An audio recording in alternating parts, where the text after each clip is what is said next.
This is ClueCon Weekly, the official FreeSWITCH web show produced and broadcasted directly from FreeSWITCH. ClueCon Weekly features live updates from the FreeSWITCH developers and presentations from various pioneers of communications technology. ClueCon Weekly is brought to you by FreeSWITCH Solutions, the official consulting firm of the FreeSWITCH open source project. Get help from the experts. Visit freeswitch.com. ClueCon, the premier technology conference for telecom, WebRTC, IoT, and all things maker. ClueCon is held every year in Chicago, Illinois, and offers an all-day hackathon and 4 days of technology-rich presentations from developers around the world. Learn more at ClueCon.com or call 877-748-CLUE. All right, guys, welcome to ClueCon Weekly. Today is June the 28th, and today we'll be joined by William King. He's Chief Architect over at Flowroute.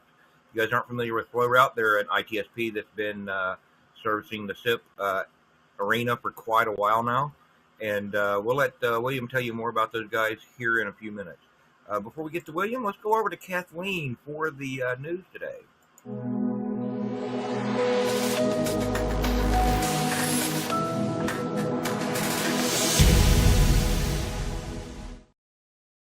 Thanks, Ken. Well, first, have you seen the FreeSWITCH blog? We are very excited about this blog that we've got going. We've got some great contributions from Abby Minasali herself. So if you haven't checked that out, head over to freeswitch.org, see what's been posted. There's a lot of great articles, including a fantastic article about some of the women that have contributed to the technology that you're using today. So go check that out. And then we're happy to announce another new addition to the ClueCon Coder Games.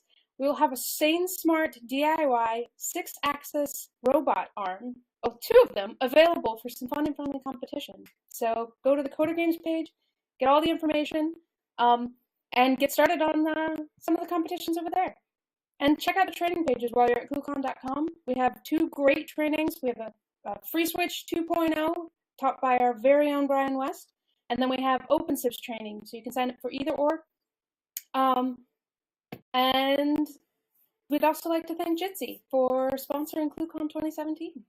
And if you'd like to sponsor, please reach out to us at marketing@cluecon.com. And that's it for me, Ken.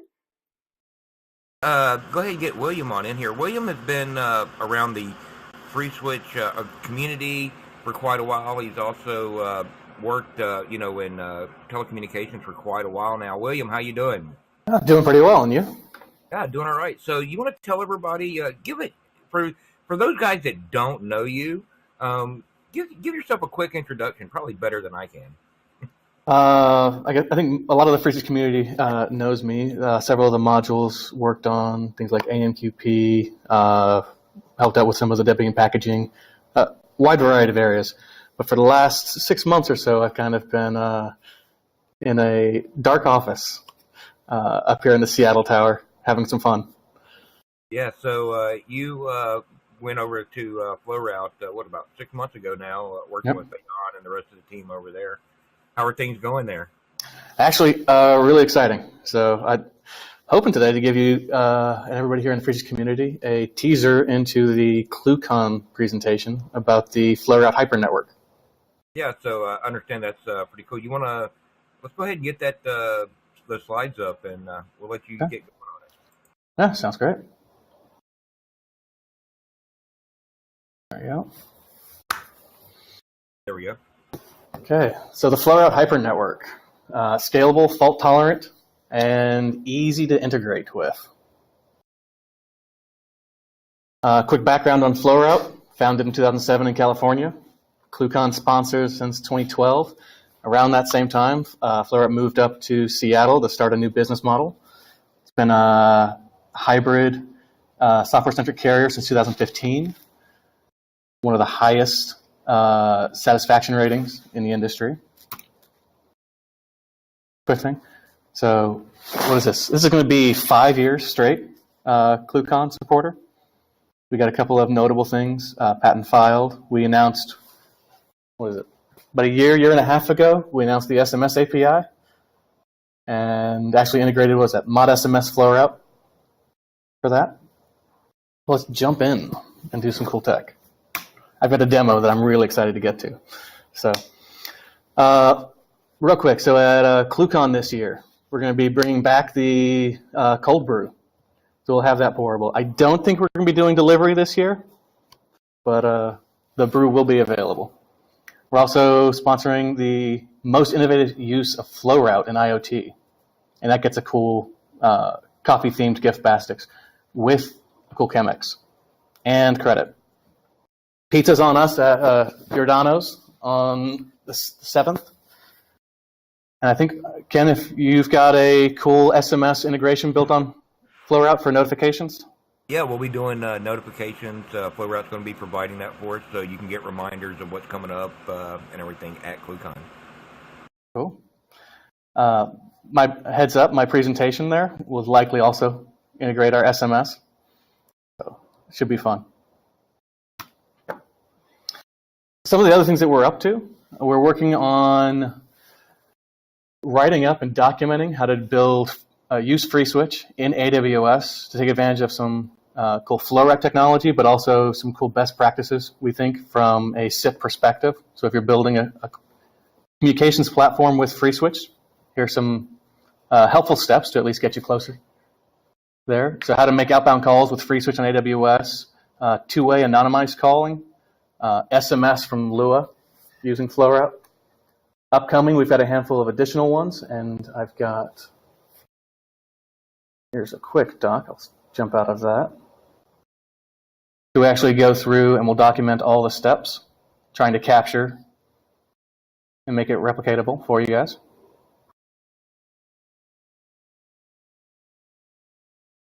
And Kathleen will probably coordinate some of these with you. Jumping back in the presentation.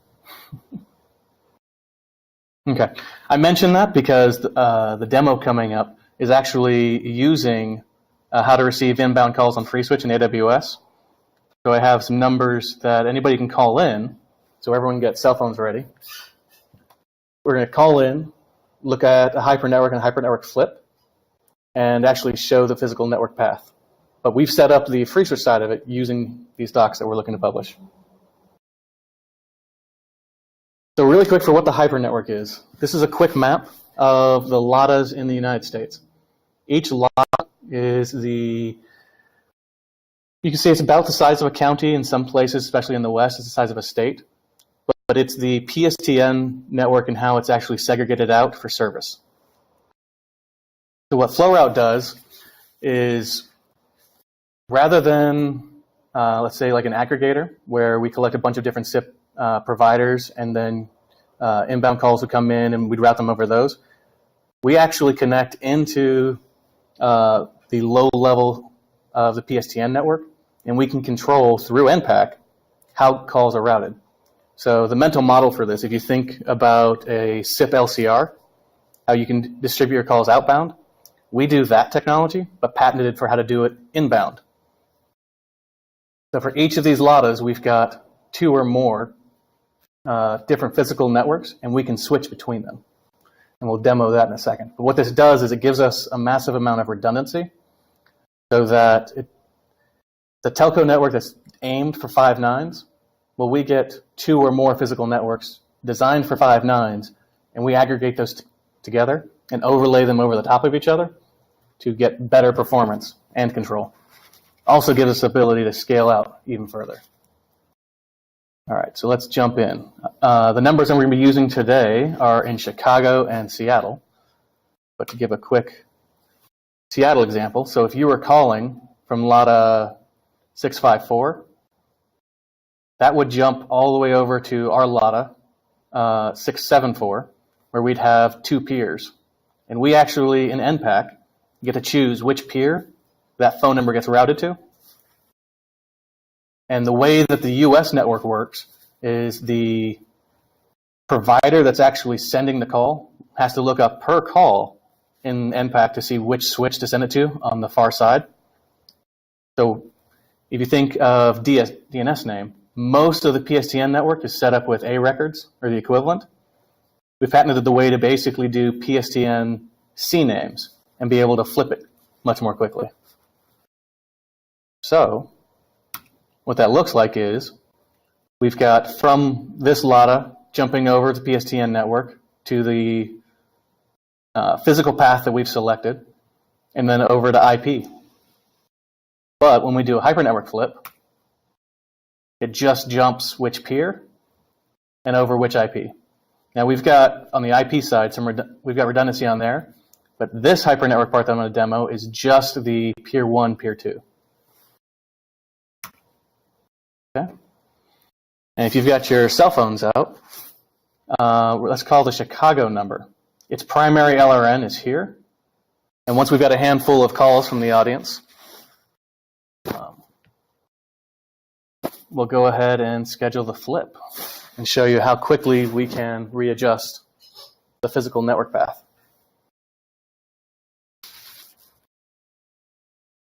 And Brian, I know you've got multiple phones. Go ahead and send them. Don't load test it. It's just a small FreeSWITCH conference on the other side of this as a demo. All right, looks like we've got 4 new calls into it. Okay. There we go. There we go. We're getting a few more. All right. So let's start the HyperNetwork flip countdown. 3, 2, 1, flip. All right. Let me show you what we can see on this side. All right, go ahead and call back in. And what you'll notice is this is the destination number that everyone's calling. Somebody on T-Mobile called the Seattle number. Didn't follow the rules. But you can go ahead and see that the destination number, there we go, has now flipped to a different OCN. And if you look at the timing for that from the last one, that took in less than 20 seconds. Or I think 23, a call 23 seconds later, routed over the new route. And let's schedule another flip. Shall we do the Seattle one, since somebody jumped the gun and called into that? Here, let me pull up that Seattle number one more time. You get a couple of Seattle calls in there?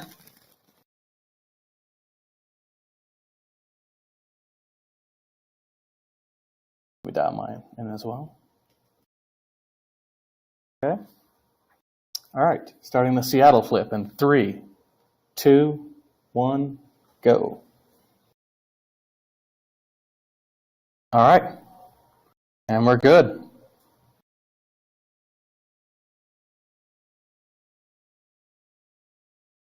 Now where's that Seattle destination? 159F. All right, can we get some more calls into Seattle?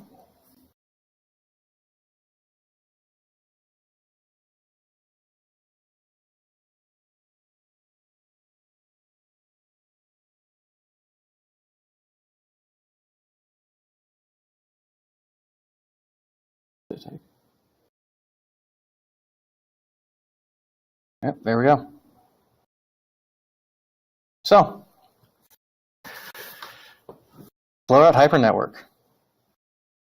Now, the reason why this is useful, so if you think about it from a customer perspective, I'm sure nobody on this call or listening to this call has had to experience a, let's call it an internet backbone transit provider having degraded issues, or a local regional fiber cut, whether it's in a transit provider or a telco.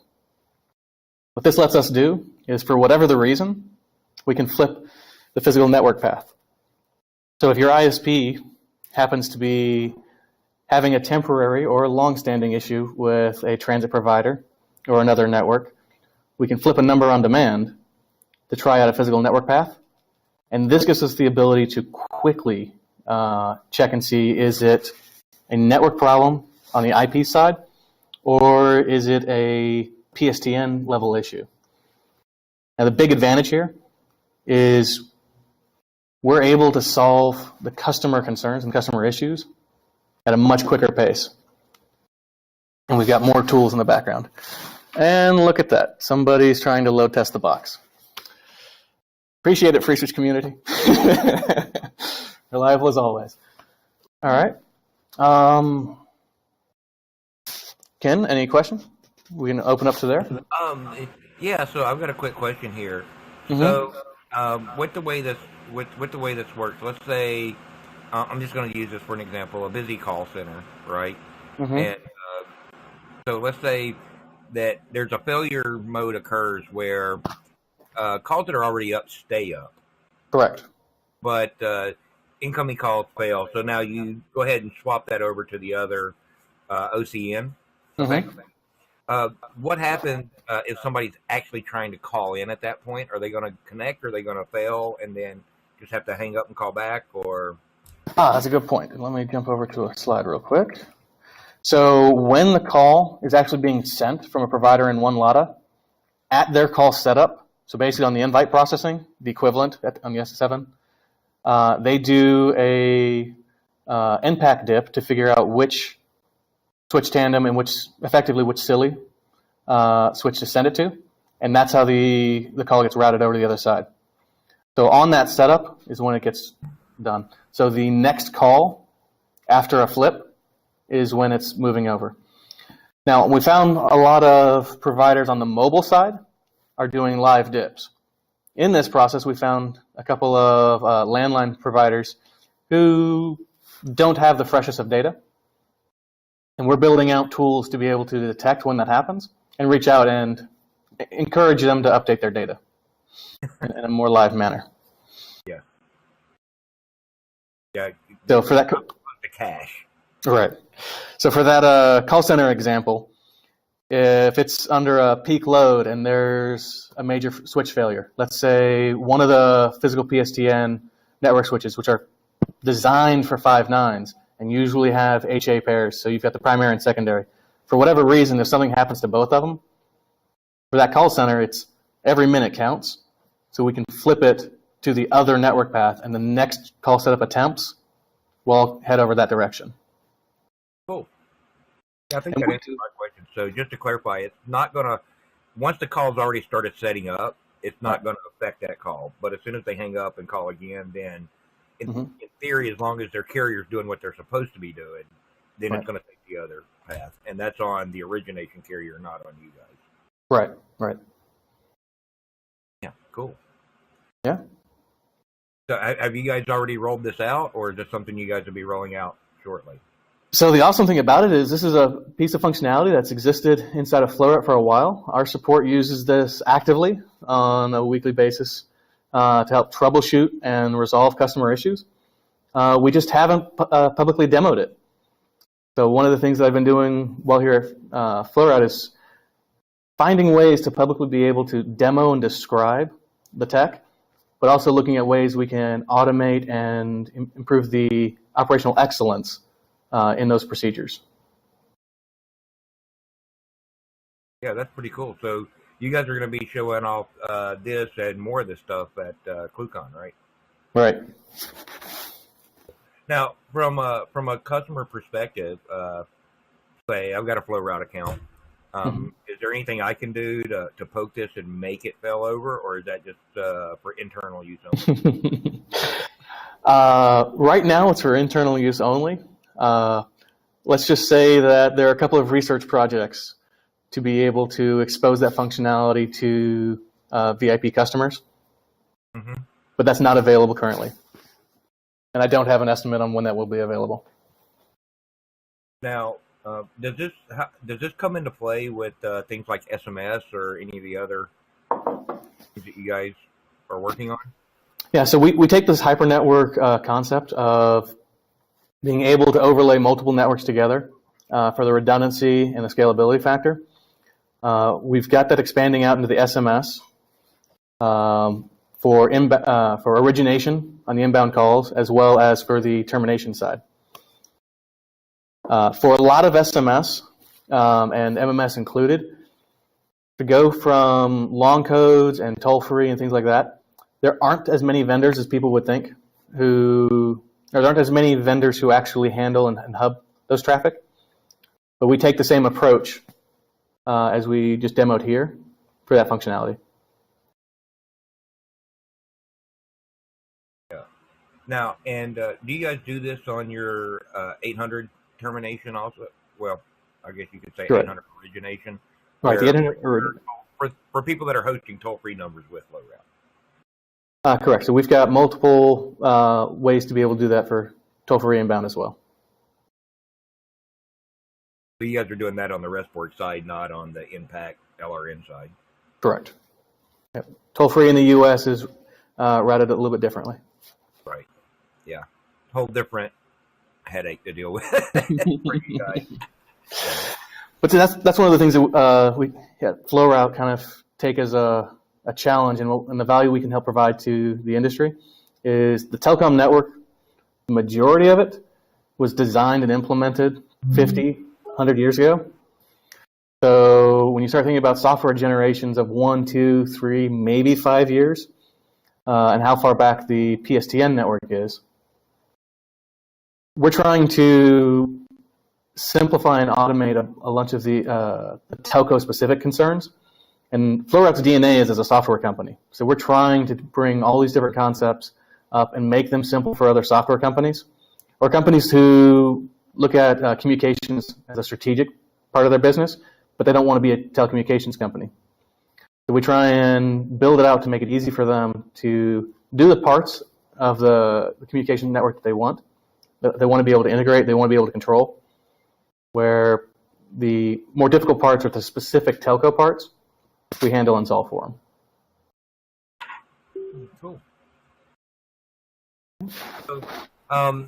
So we kind of briefly hinted at this earlier and everything. Is there anything you can talk about on your SMS API real quick, so we can for guys coming up going to ClueCon, they can get a little preview of what they'll have access to there? There's some interesting stuff in the pipeline that I've got to be a little bit cautious with.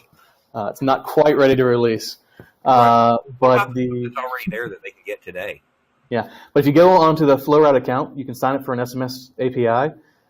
We have a REST API that you can send messages to a cell phone with, and then there's a way to specify a web callback. So if you're running something, let's say Heroku or AWS API Gateway, or you're running your own web server, you can set up the web callback, and you can actually post APIs through that and have your conversations for SMS. So you can do things like alerting. You can do things like conversation mapping. Such as for ClueCon, you can let everyone know when food's ready, or if anybody wants to meet up for drinks. So you can do like you can build an app, as an example, do a voting system. So where we're going to go after the conference on Tuesday. So 1, 2, or 3.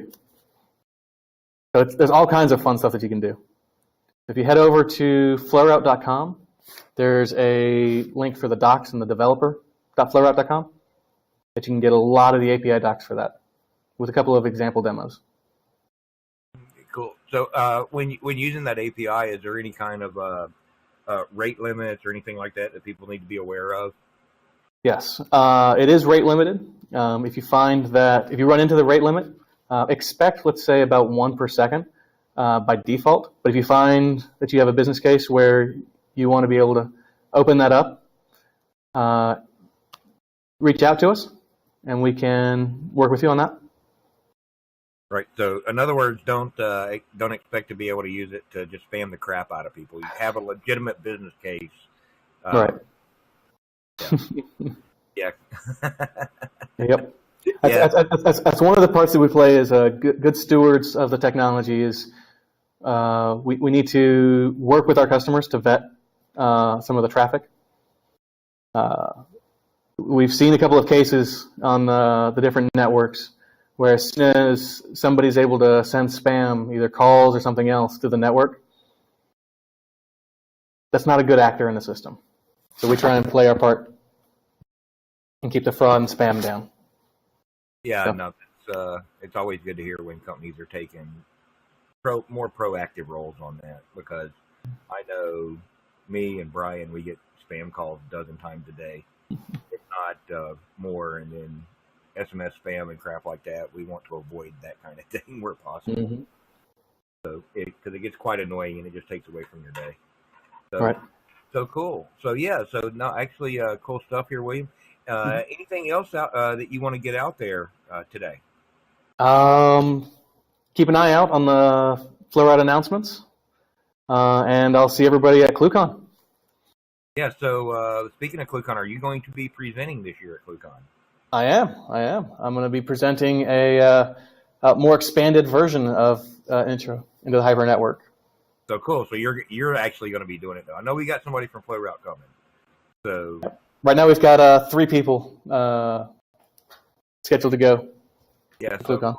So for you guys that haven't met the Flowroute guys, Chicago, ClueCon, that's a good chance to come out and meet a bit of the team there. It's always fun to hang out with those guys and find out what they've got coming down the pipe and check it out. So if you haven't used Flowroute before, you need somebody that does T38. They do a lot of T38. Brian uses them heavily for that, and they've just been good to the FreeSWITCH community for quite a while. So if you guys have any questions, check out Flowroute.com. We'll post the links to their API and their website in the comments below this video on YouTube, so you can check that out there. And don't forget, big shout out and thanks to Flowroute for sponsoring the pizza party this year at ClueCon.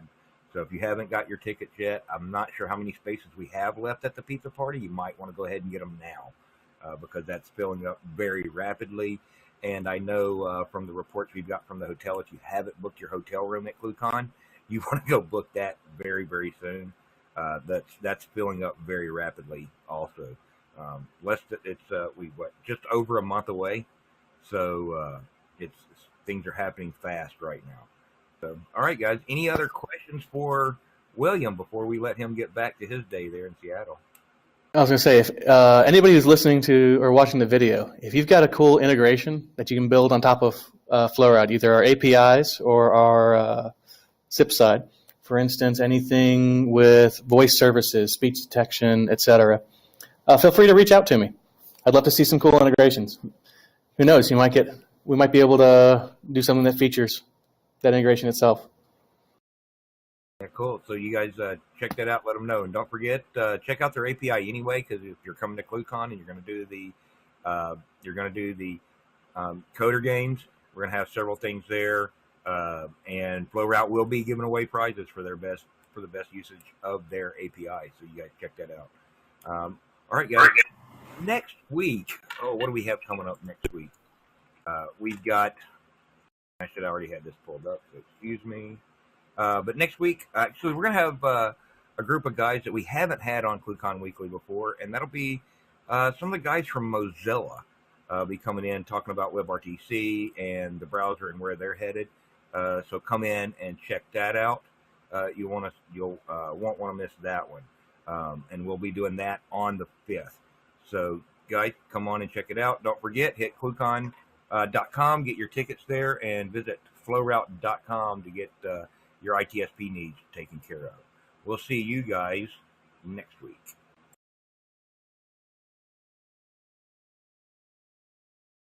You've been watching ClueCon Weekly. Tune in every Wednesday at 1 p.m. Eastern Time, or visit us online. Please follow the FreeSWITCH team on Twitter and Facebook by visiting our site at freeswitch.org.